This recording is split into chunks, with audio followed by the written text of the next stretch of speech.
A king lies dying on the floor of his own palace. Blood pools beneath him, and the woman kneeling at his side isn't crying, she's calculating. Because if the truth gets out before she's ready, Rome could tear itself apart before nightfall. Here's what's coming. A slave's son who somehow ends up wearing a crown, a boy whose head catches fire in his sleep, and no one panics because it means something, a queen who drives her chariot over her own father's corpse, and a kingdom that collapses so violently, Rome will spend the next 500 years terrified of ever letting one man rule again. This is the fall of Rome's kings, and it starts with a lie. Tarquinius Priscus had spent decades transforming Rome from a cluster of hilltop villages into a real city. Now his enemies had caught up with him. Assassins struck. The old king was dying, and everyone in the palace knew what that usually meant. In most kingdoms, a dead king means chaos. Rivals start circling. Factions start fighting. Everything falls apart in the power vacuum. Rome should have gone the same way. Instead, one woman decided that wasn't going to happen. Her name was Tarquin, and Rome already owed her more than it knew. Years earlier, she'd looked at an eagle circling her husband's head and told him it meant he'd be king. She'd been right. Now, with her husband dying on the floor, she made her move. She hid it. Told the palace, told the public that the king was only wounded, and that while he recovered, a trusted advisor would handle things in his place. That advisor was Servius Tullius. By the time anyone learned the truth, it didn't matter anymore. Servius already held the reins of power. The transition was over before most of Rome even knew it had started. Historians still argue how much of this is real, but it points to something we can be sure of. Servius Tullius had no business being king. His path to the throne was strange enough that Romans needed a legend to explain it, so they made one. Some accounts say Servius was born to a woman taken in war, a slave. If that's true, a boy like him becoming king wasn't just unlikely. It was almost unthinkable. So, the story goes, when Servius was still a child sleeping in the royal household, the servants looked over and saw flames flickering around his head. They panicked, the way you would. They rushed to put it out. Tarquin stopped them. "Leave it," she said. "Don't touch him." She'd decided the fire wasn't a threat. It was a sign.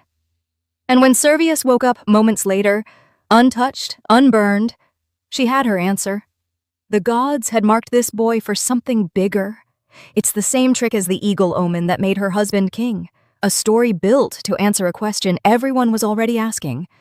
Why him? In a world where kings were expected to prove the gods were on their side, that flame did exactly what it needed to do. If Tarquinius Priscus built Rome's streets and drained its swamps, Servius Tullius built something less visible and far more powerful, the system running underneath it all. Some ancient writers didn't just respect him, they called him the greatest king Rome ever had. Here's why. Before Servius, power in Rome belonged to old families. If you weren't born into the right bloodline, your voice didn't count for much. Servius looked at that and decided to blow it up. He ordered a census. For the first time, Rome counted its own people and sorted them by wealth, not birth. That sounds like paperwork. It wasn't. It was a complete rewiring of how the state worked. Now Rome could tax its citizens based on what they actually had. It could build an army where the wealthy brought better weapons and armor because they could afford to, while everyone else filled in around them. Your position in the army and your standing in the state now depended on your resources, not your ancestry. It's a system Rome would keep refining for centuries. Before Julius Caesar, before the Republic even existed, this is where it started. Servius wasn't just rewriting the rule book, he was expanding the map. As Rome grew, it needed better defenses, and tradition credits Servius with pushing the city's boundaries outward and reinforcing its walls. Later, Romans named the famous Servian Wall after him, though archaeologists now think most of what survives was actually built after his lifetime. The name might be wrong, the story behind it isn't. Rome, by this point, wasn't a handful of villages perched on hills anymore. It was becoming something else entirely, a real city with real reach. Servius pushed that further. Rather than governing through the old aristocratic families alone, he built institutions that pulled ordinary people into the machinery of the state. It made Rome stronger from the inside and set the stage for everything the city was about to become. By the middle of the 6th century BC, Rome wasn't a minor player in Italy anymore. It was one of the biggest powers on the peninsula, but the man who built all of this would not get to die peacefully in his bed. His story was about to end in blood and hand the throne to the worst king Rome would ever have. His name was Lucius Tarquinius Superbus. History remembers him as Tarquin the Proud. No king in Roman memory was hated like Tarquin the Proud. Centuries after his death, Roman historians were still using him as the ultimate cautionary tale, proof of what happens when one man holds too much power for too long. Most of those historians were writing under the Republic that replaced him, which means they had every reason to make him look as bad as possible. Even accounting for that bias, his rise to power was brutal by any measure. Tarquin married Servius Tullius's own daughter, a woman named Tullia. Together, they weren't just ambitious, they were ruthless, and they wanted the throne. What happened next shocked even a culture used to political violence. Tarquin confronted the aging king directly. A fight broke out. Servius was thrown down the steps of the Senate house. As he tried to crawl away, wounded, assassins caught up to him and finished the job. Then came the moment Rome never forgot. Tullia, eager to see her husband crowned, reportedly drove her chariot straight through the street where her father's body lay, over his corpse. Romans would call that road cursed for generations afterward. We can't know if every detail is accurate, but the message Romans took from it was unmistakable. This reign began in blood, and blood doesn't wash out easily. Once he had the throne, Tarquin ruled nothing like the kings before him. Earlier kings worked with Rome's great families. They consulted the Senate. Tarquin did neither. Opponents disappeared. Critics went quiet, one way or another. Anyone suspected of disloyalty paid for it. Whether every account is accurate or exaggerated by later propaganda, one thing is clear. This is exactly how Romans wanted their last king remembered, as tyranny personified. And yet here's the part that doesn't fit the story Rome wanted to tell. Tarquin also built big. Under his reign, construction began on the Temple of Jupiter Optimus Maximus on the Capitoline Hill, meant to be the grandest religious structure Rome had ever built. Generations of Romans would worship there. Victorious generals would climb that hill during their triumphs. Foreign ambassadors would look up at it and understand exactly how much power Rome now had. Rome grew under Tarquin. Its population swelled. Its reach expanded across central Italy. The man Rome would remember as its greatest tyrant was also quietly building the foundation for its greatest era, but underneath the growth, resentment was building too. The Senate had lost its influence. Rome's old families felt shut out of their own government. The kingdom looked stable on the surface. It would take exactly one spark to bring the whole thing down. That spark had a name: Lucretia.